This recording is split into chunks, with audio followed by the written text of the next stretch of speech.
Hi, everybody. This is a new segment for Fangirl Hell called, well, we're calling it Fandom Exchange Challenge. I can't think of anything better. Where we will exchange some sort of media from a fandom that we are a part of that we know the other person is not, and we will review it. This week is the first episode of this. We exchanged books, and here's what we thought. Oh, I'm Cosmic, lifelong nerd and aspiring genius. And I'm Christy. I'm a writer and a romance lover and genius.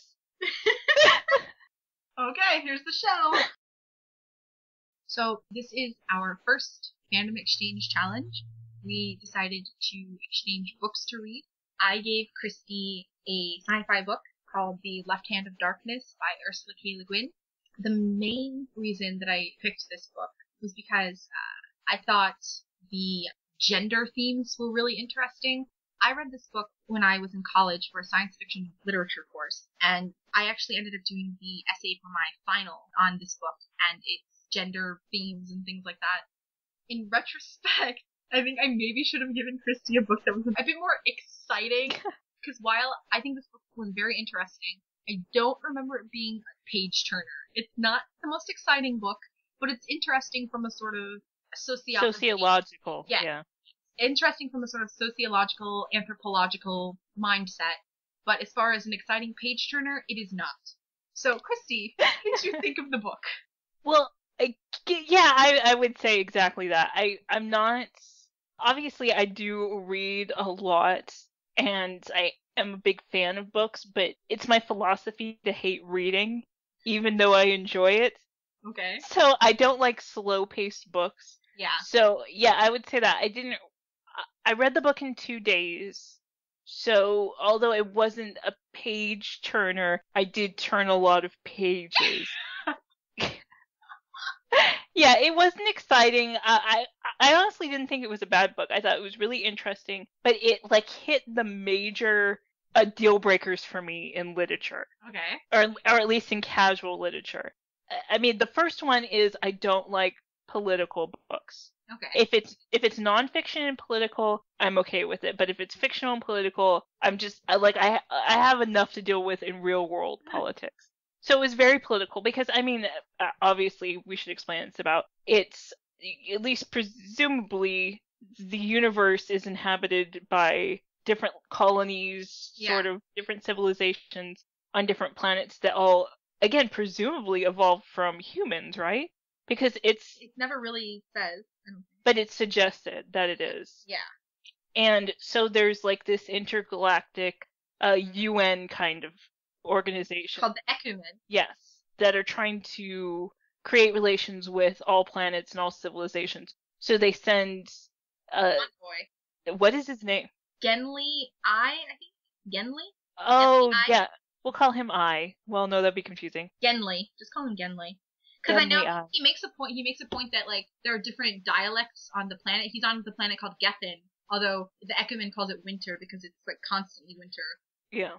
And he makes a point several times throughout the novel that there are different dialects, and one of the dialects pronounces his name Genli with an L, and the other pronounces it Genri with an R. Yeah. So we'll just call him Genli. Well, yeah, he suggests that's the proper pronunciation, so we'll go with that. So yeah, he's on this new planet, and he's kind of the guy who came down and said, hey, I'm from outer space. I know you guys don't know any aliens, but, I'm one of them. I want you to be part of this UN, so what do we have to do to get that done? And the whole thing's really political. He goes to different, countries. Yeah. And, has to deal with a lot of the politics. So that, wasn't my favorite. Also, I hate travel logs. And it's literally at the end it becomes a travel log. Yeah. Where they're him and the other main character, kind of the main character. Is it Estraven? Estraven, right? It's been a long time since I read the book. Estraven. Estraven is how I pronounced it, at least. Yeah, they're traveling and it literally gets written well, day 21, things aren't good, provisions are low. When I was reading the book, it was in 2008. So I may be misremembering some things. It was a couple years ago. That was the part to me that felt like it dragged on forever when they were trying to cross that snowy, mountainy area. Like, it just felt like it dragged forever. But it was interesting, but it dragged forever. And it was unfortunate because it came right after, I thought, what was a really interesting part where they put Genli into a slave camp. Yeah. And he had to deal with the fact that his body didn't really work like the rest of theirs did, and he was being given medicines and things to control his reproductive cycle that didn't actually apply to him, and it was literally killing him. And I thought that was really interesting. And then they're like, okay, well, let's walk through the snow for 90 years and talk about our supplies. Yeah. So that also I don't like, and I don't like it when the only character I like dies. Are you talking about Estraven? Yeah. Yeah. Because at the end, Estraven dies, and I hate that. I hate it when the one character I actually like dies, and that always happens to me.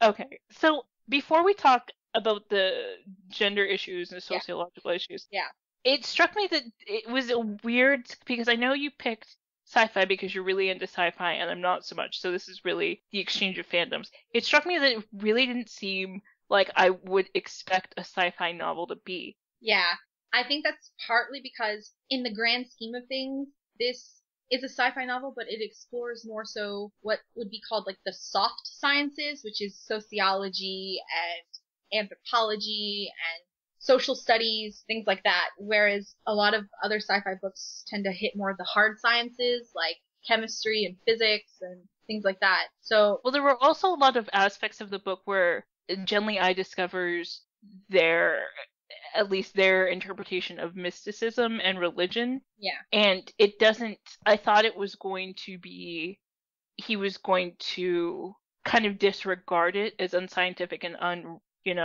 unlogical, but he kind of does get into it a little bit, and it is kind of seen as something that it was a real sort of mysticism. And it seemed like those themes were much more prevalent than the scientific themes. So it struck me that if I was to categorize this book, I would say it was sci-fi, but I would say it was more fantasy. Yeah, I could see that, yeah. So do you think is this rare for sci-fi, or is this just a subgenre of sci-fi?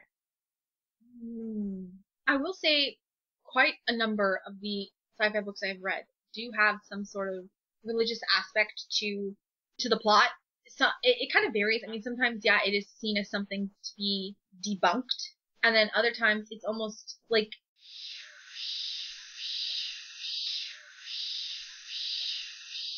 I think it's pretty common for sci-fi to explore religion, but just how religion is depicted or portrayed has a lot to do with who writes it.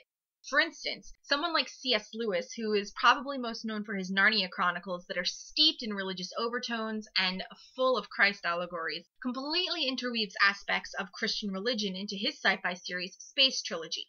A big part of the plot relies on using religious figures such as angels, so religion is integral to the story. It is presented and understood to be a factual part of life within those novels. Then there are sci-fi mediums, whether they be novels, TV shows, movies, that treat religion as something man-made, or at least acknowledge that a lot of religion is heavily influenced by the wants and ideas of man more so than any divine power. These tend to skew religion as something bad or as a means to exert power and control over others and to do bad things. For instance, the movie Stargate and the multiple TV series that have spun from the movie. Just to explain the basic premise if you don't know, in the original movie, there was a giant metal ring that was found at an archaeological dig in Egypt, and that's the Stargate. There are Stargates throughout the entire universe that, when activated, connect one Stargate to another by a wormhole, and they allow you to travel quickly from one planet to another. So in the movie, they send a team through to this planet that basically looks like ancient Egypt. It's a desert society with hieroglyphs and pyramids, and the team comes to find out that the Goa'uld are what ancient Egyptian gods of Earth are based on. And that's why this planet that they go to looks so much like ancient Egypt. The Goa'uld took people from ancient Egypt and settled them onto this planet to use them as slaves. So the Goa'uld are most certainly not gods. They are just highly technologically advanced beings that use that advancement to set themselves up as gods that are to be worshipped and feared. And they are seen as gods by various people throughout the galaxy. So this plot point of the Goa'uld setting them up as false gods was carried into the first TV series spin-off called Stargate SG-1, which also spawned other similar stories of aliens seeming like gods to ancient peoples of Earth. For instance, the Norse gods are revealed to have been aliens as well, but they're portrayed as being more kind and benevolent than the Goa'uld. So the Stargate series basically used the ancient astronaut or ancient alien theory to explain away various religions on Earth as being nothing more than primitive people interpreting advanced beings as gods. Then, of course, you have sci-fi that completely ignores religion and just doesn't even bring it up at all. So, I really, honestly, because it was like 4 years ago, the only thing I really remember about the religion in The Left Hand of Darkness is that, like, the people in, I always said Karhide, it could be Karhide, I don't know, but the people in there, like, they believed that lightness was the left hand of darkness or something like that, and that the people in the other country, Orgaren, it starts with an O, they thought that there was no darkness or something like that. That's all I really remember about the religious aspects of it. Well, they also talked a lot about the philosophy of being within your consciousness, which is really contradictory to a lot of the mysticisms that we have on Earth or in reality, however you want to put it. And I thought that was interesting, and kind of when I looked over reviews and stuff, it was something that was really underplayed, because a lot of our mysticism and occult philosophies are to put ourselves outside of our bodies or outside of consciousness. Yeah. But their philosophy was to be inside your consciousness, inside the moment and reality, and to know as little as possible, or to be as confused about the realities as possible, which seems it seems a little contradictory, but it speaks a lot to chaos magic and I think the whole aspect of trying to know as little as possible to remain somewhat confused about things sort of ties back into their whole shift Grethor thing, where nothing is ever clearly said. It's always sort of like beating around the bush. It's very like peeking around the wall at something. Like, you never directly say what you mean. You have to sort of back around it and circle around it, the point, but you never quite say what the point. You have to sort of, you say something and you just assume they're going to understand what you're talking about, even though, like, Genli ran into that problem a lot, where he thought he understood what they were saying, and they were saying something completely different, but to him it sounded like they were saying what they were saying, you know? Yeah, I was with him. That was really confusing. Yeah. But it didn't seem, again, that foreign, because it seemed like something we would find within a different culture here on Earth, too. Yeah. So do you want to talk about the gender thing? Of course, that's the big thing. So why don't you explain? Okay, so on this planet Gethin, the people, the Gethenians, are all one gender, or genderless, I guess you could say, except for a certain period I believe it's during each month, where they go into what's called Kemer, which is where if they have someone to mate with, one of them will take on female physiology and one of them will take on male physiology. They mate and they have a child, hopefully. I guess that's the point of it. But the interesting thing about it is that you're never always the same gender when you do Kemer. So, one person could be female one mating cycle, and then they could be male the next mating cycle. So everybody has the chance to experience what it's like to be female or male. So I found that really interesting, because it sort of breaks the dichotomy that we have, where, like, you're always female, you're always male, and you're never going to know what it's like to be the other sex. Whereas there, they don't have that same dichotomy, because most of the time they're all the same sex, and when they aren't, they've all at some point experienced being the opposite sex. Another thing I thought was really interesting is, I remember this being brought up a lot when I was, reading this book for a class, was that the way Kemer works, it basically makes it impossible to rape someone on their planet, because the only way you're going to shift into being male or shift into being female is if you are with a partner that you chemically connect with, that you want to mate with. If you're not with someone, or you don't want to mate with someone, you're not going to change, and therefore you cannot physically sexually assault someone, or you can't be sexually assaulted, which I thought was really interesting. Well, you say that, but there's also one scene where, what's his name again? Genli. No, the other guy. Estervin, where he starts to go into Kemer, Yes. And he's with someone who wants to mate with him, and I say him because that's how they refer to them in the book, obviously. And he's not interested, but they're pressuring him, he kind of, it's kind of coasted over pretty quickly. But he says that because he's genetically inclined to want to mate at that time, that he almost gives in. So it doesn't seem like there would absolutely be no instance of rape. Well, maybe not 0%, but a very, very, very, very low possibility of it. I mean, from what I remember, it's not that it's like when it's time for someone to go into Kemmer, it's not that they like absolutely won't go into it if they don't have someone they want to mate with. I think it's more so like as long as they aren't like being pressured into it, like you said, he was being pressured, that they won't change. I think maybe it's been a long time. Well, he goes through Kemmer as another time when they're traveling through the snow, and it was with Genlin. Yeah, and it was presented that he was going through it, but he didn't have to act on it, but he was going through a physiological change regardless of the fact that he was engaged with someone that he could, conceive with. Yeah. So he was going through a change regardless of whether he was with someone or not. Okay, I'm just remembering what was talked about 4 years ago, so I don't know. Maybe. Yeah. So, I mean, most of the story is told from Genli I, and it's a lot of his confusion over the gender issues because he's used to what they call in the story a bisexual society, not in a sexuality sort of way, but a gender way. A two-sex way. Yeah.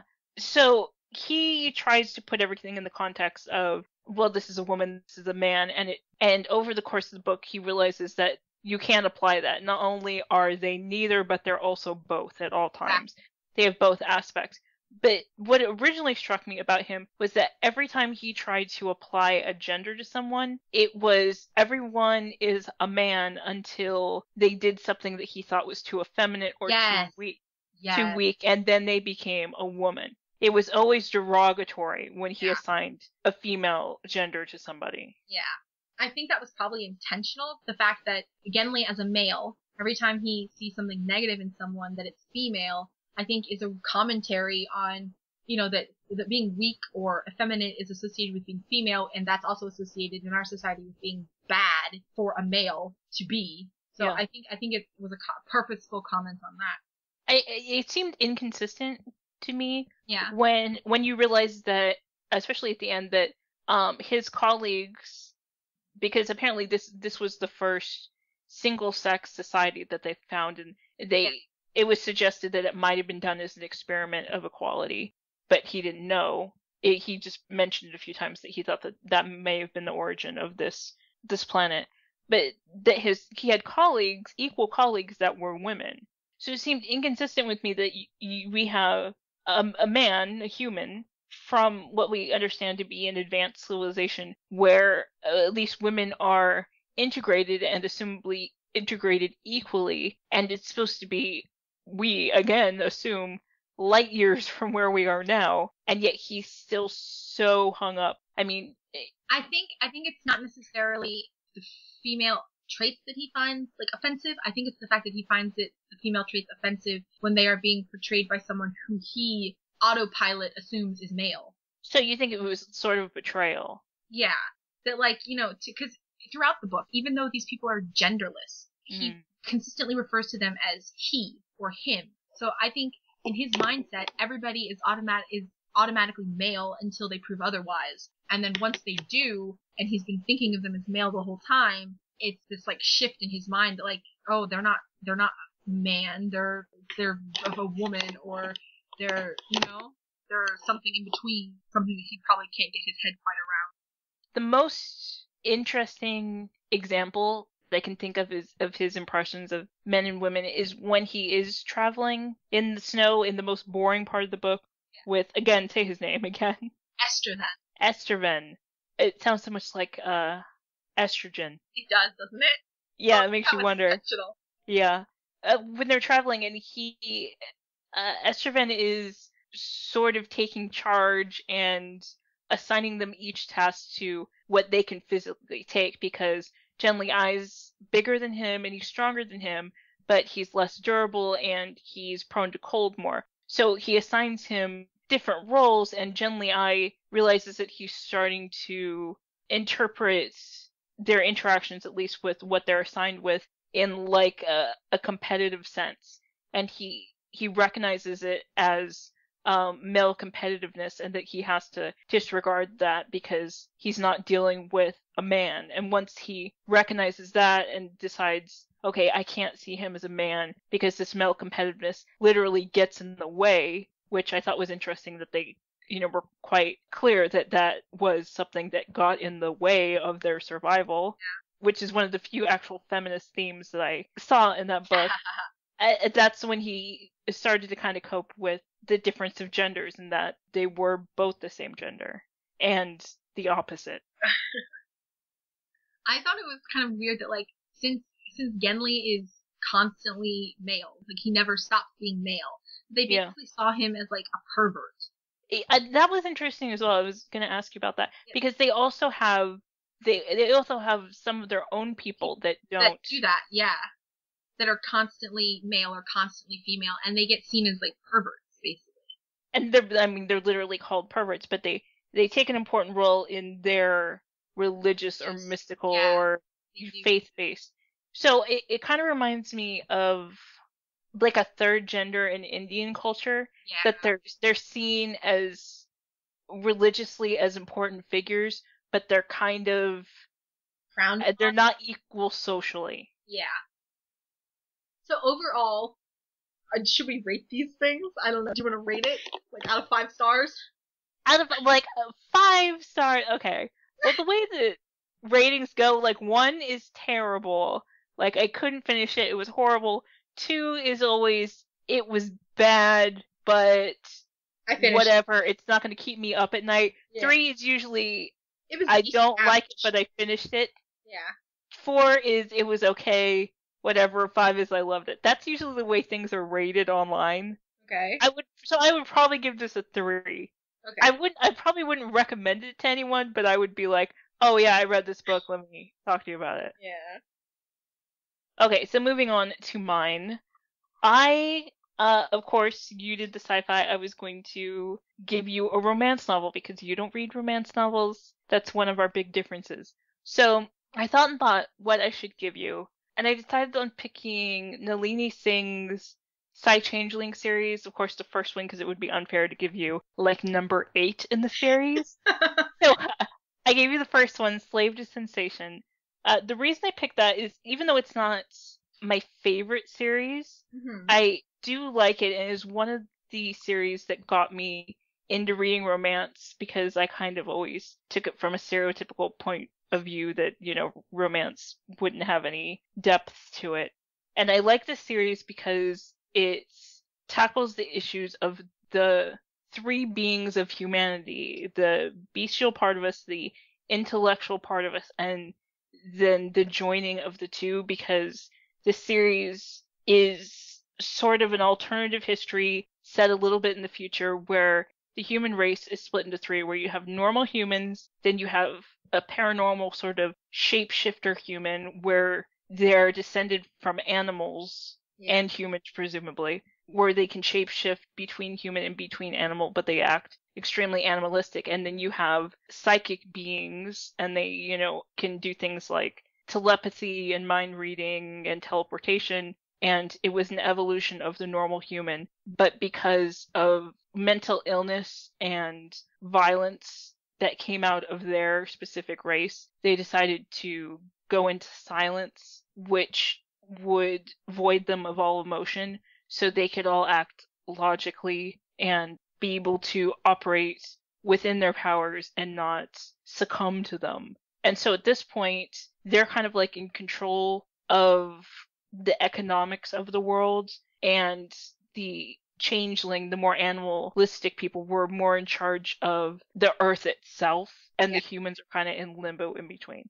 So that's why I decided to pick that one, because I thought it had sci-fi aspects, but it's really a strong romance because it's definitely a romance novel, and Nalini Singh is good for her characterization, which is why I like romance novels, because I really like characterization. Okay. So I will say I definitely liked the sci-fi aspects of it. I thought the plot, the whole mystery aspect towards the second half was interesting and good. I thought the dichotomy between the three different races was interesting and good. I have some problems with some of the pacing and plotting, and then one problem overall. So I'll go with the pacing plotting thing first. Okay. So there's a scene where like Sasha, the main female character, who's a Psy who can feel things, who's not supposed to feel things.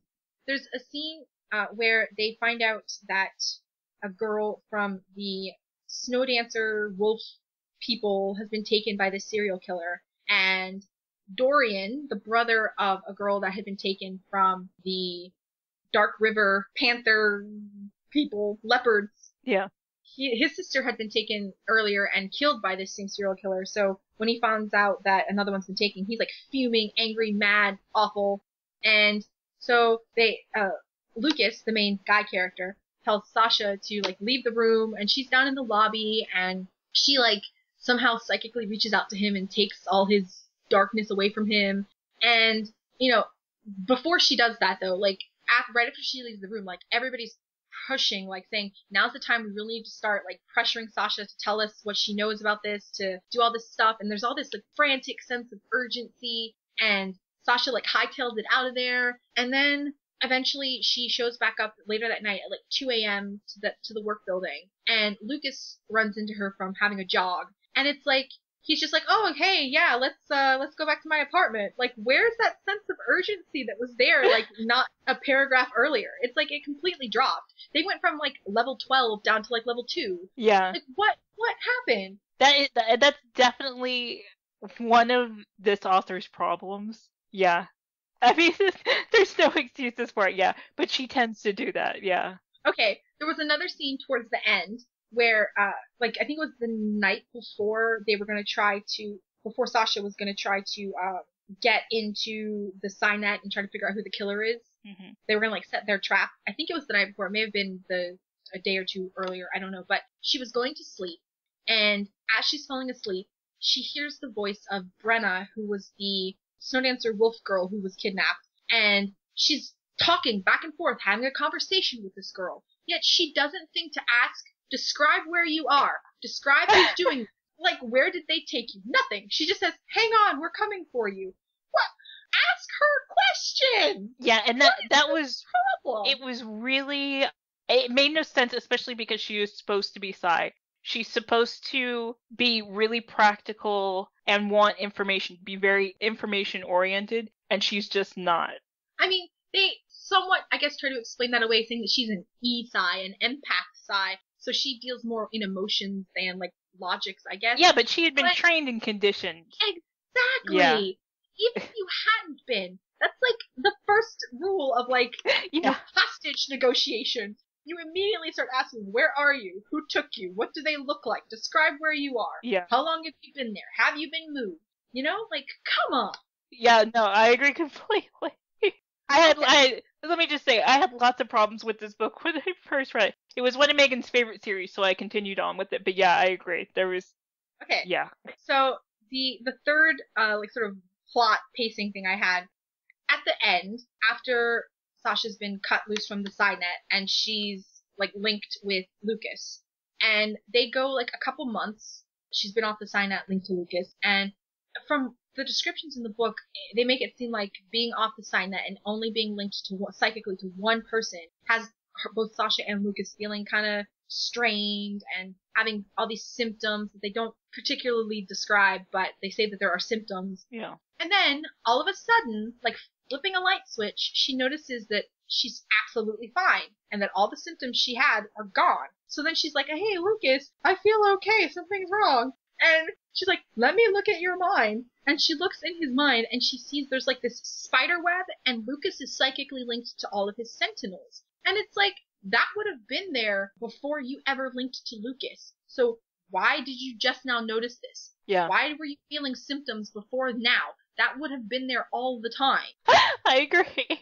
Yes, there certainly are problems. Is that your last complaint about it though? Because I have one of my own. My overall arcing complaint that goes throughout the book. Okay. So, in trying to get across the alpha male mentality of Lucas, Yeah. it comes off having this continuing tone of like chauvinistic machismo, especially when he's dealing with Sasha, and there were times it made me feel kind of uncomfortable. Like, it bordered on crossing into the, like, you know, obsessive, possessive, abusive boyfriend territory, or like 1950s unliberated housewife expected to be, you know, at the beck and call of her husband territory. And like, I get in the animal world, like especially among species that mate for life, the male can get like aggressively possessive and protective towards his female mate, but it got like to the creepy levels, especially like during some of the sex scenes where he was commanding her to do stuff. Yeah. It was really creepy. And then like that whole theme of how like Sasha's totally helpless of controlling herself around Lucas, how she becomes a slave to her emotions and desires when he's around. It reeked of like the cliche of the poor fragile damsel clutching her pearls, getting a touch of the vapors when the big strong man stomps around pounding his chest to show off how manly he is. Like that whole thing just throughout the book, I was constantly like rolling my eyes or sighing or wincing. It was just, It completely has that, and that is a really prominent, I wouldn't even say theme, it's a recipe for romance novels, and a lot of it, and, you know, I've wondered about that, especially when I started to get into romance, wondered about that, wondered why it didn't, you know, upset women, and so, you know, I went out and I asked a lot of questions in, like, romance forums and Goodreads and stuff, and I've come to the conclusion that it's part of a really basic female fantasy, especially, and there's a, you know, this is getting a little deep into the subject, but I read a lot of sexual studies, and a lot of women have rape fantasies. Which is just creepy. Yeah, so, I mean, it really goes into that. None of the women I talked to, none of the women in the studies wanted a guy like this, but they all like to fantasize of being in that situation, of being completely out of control and unable to control your reaction to the guy, but him being in complete control. Yeah. That almost somewhat, I think, I mean, I don't know much about this culture, but it almost somewhat links back to like the whole like BDSM, like slave and master relationship, I would say. Yeah. Where like, you know, the slave is completely out of control, they have no control, and then the master is like constantly the one controlling. It makes me think of that. It is very much like that. It's, I think it's more than like that, it's an aspect of it. Yeah. And I think it speaks to how common it is for BDSM to be a part of so many, you know, subcultures. You know, your posh people, your poor people, people of all races, people of all cultures. Yeah. That this sort of sexual expression comes up again and again and again. I just found it really creepy. Like, I don't understand how a modern woman who's somewhat independent could read that and not feel like he was being way too controlling. Yeah. And possessive. Like, I can't fathom not somebody reading that and not thinking, wow, he's way too controlling. And like I said, like, I get that he's a changeling, so he's part animal, and in the animal world, that's how that works. Mm-hmm. But he's also part human, as is Sasha. And in the human world, that's not how it should work unless you have a agreed understanding. Yes. And a safe word. Yes. Yeah, it reminds me very much. I saw this documentary about SMBD where they were talking to dominatrix specifically, and they asked about what type of men ask for what. And this one woman specifically said men always go for their taboos or their what they socially should not go for. You always have the businessmen wanting to be abused. And then she said, and I thought this is that it kind of shocked me when she said this, and I thought, why is it shocking? It shouldn't. She said, I have a lot of Jewish clients male clients who want me to dress up like a Nazi. Yeah, and call them racist terms and pretend that they're in a camp and threaten them. Yeah, and threaten them with gas chambers. And then she said, and I also have a lot of black male clients who want me to pretend that they're on a plantation and that I'm going to whip them into submission. So that's what I think of when I see these, themes in these books. That I think it has something to do with that women feel a lot of pressure to be independent and in control and equal with men. So when it comes down to their sexual fantasies, they want the exact opposite. Yeah. Well, bringing up the dominatrix thing, how Jewish men want her to dress up like a Nazi and black men want her to act like they're slaves. Yeah. It reminds me of this scene in a British show called Sirens. It was about EMTs basically. Mm-hmm. And one of them is a gay guy, and he's white, and he picks up a black guy, and he takes him back to his apartment, and he has this oversized chain and a baseball cap, and he just sitting out on the bed, and the black guy's like, do you want me to wear that? And he's like, well, yeah, it's kind of my thing. And then the guy gives him a look, and he's like, no, wait, gosh, sorry, no, that's not how it looks. And the guy's like, so this is what you're into? And he's like, no, yes, wait, no, wait, yes, wait, sorry, my head and my dick are disagreeing right now. And I think that's somewhat what it comes into, that your logical brain thinks that should be wrong, but then the physical side of you, there's something that chemically kicks off that thinks it's so right. I think that's something that comes into it. Well, I think there's also that there's a lot of the same chemicals released, with danger and excitement and passion. Yeah. And, like they say, the brain is your biggest sexual organ. So I think the fact that it is so contradictory to our sensibilities gives it a sense of danger and mystique. And that's why it appeals to people. Because, I've talked about romance and the, bordering on abusive and rape, because there are books that have gone way beyond that I've read. It seems to me that those would appeal to people that know I'm never going to be in that situation. I can romanticize it and not have to deal with the practicalities or the repercussions of it. Yeah. But I don't know, I don't want to be judgmental, but there's just something about the idea of somebody romanticizing rape that just seems twisted and gross to me. Yeah. To me personally.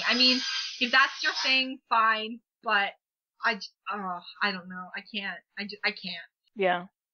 So the thing that I wanted to talk about this book, my problem with it, well, I don't really have a problem with it, but what I thought was interesting, I had read this study right before I read this book on logical thinking and how you could actually become a more intelligent and, well, more like the Psy in this book. Okay. And so they did a study on it, and they found that people who suffer from lack of emotion and empathy tend to not be able to make decisions and be less practical and be less intelligent. And in the study, they found that that's because we reinforce behaviors through emotions. And so we reinforce quick decision making and logic through positive and negative emotions in our children. Because, we want them to pick something, we reinforce it with emotionally, come on, do it. Or, oh, thank God you picked it quickly, I love you, let's get out of the store. So they found that the more emotional people, emotionally healthy people, could actually make the most practical and quick decisions. Whereas people that had literal mental illnesses that gave them a lack of emotion and empathy could literally be given two objects in one of their tests and said pick one, and then they would sit there for hours. Wow. So I read that, and then I read this book, and I thought, well, the book's completely off. They totally missed the mark on that, but it's still interesting, I think. So should I rate this now? Go ahead. No, go ahead and rate it. Okay. Well, I'm gonna go. I would give 3.5 stars to the overall plot. I thought was really interesting. So 3.5 stars for that. But I would probably go about 2 stars for the creepy chauvinistic male aspect of it. So we'll in the middle and say 3. Okay. Okay, so we both hit about the same rating. Yeah. So that's the end of the first fandom exchange challenge. We both kind of found our things mediocre, average, apparently, since we gave them 3 stars. Next time we're going to be doing movies, so stay tuned for that. Goodbye. Bye!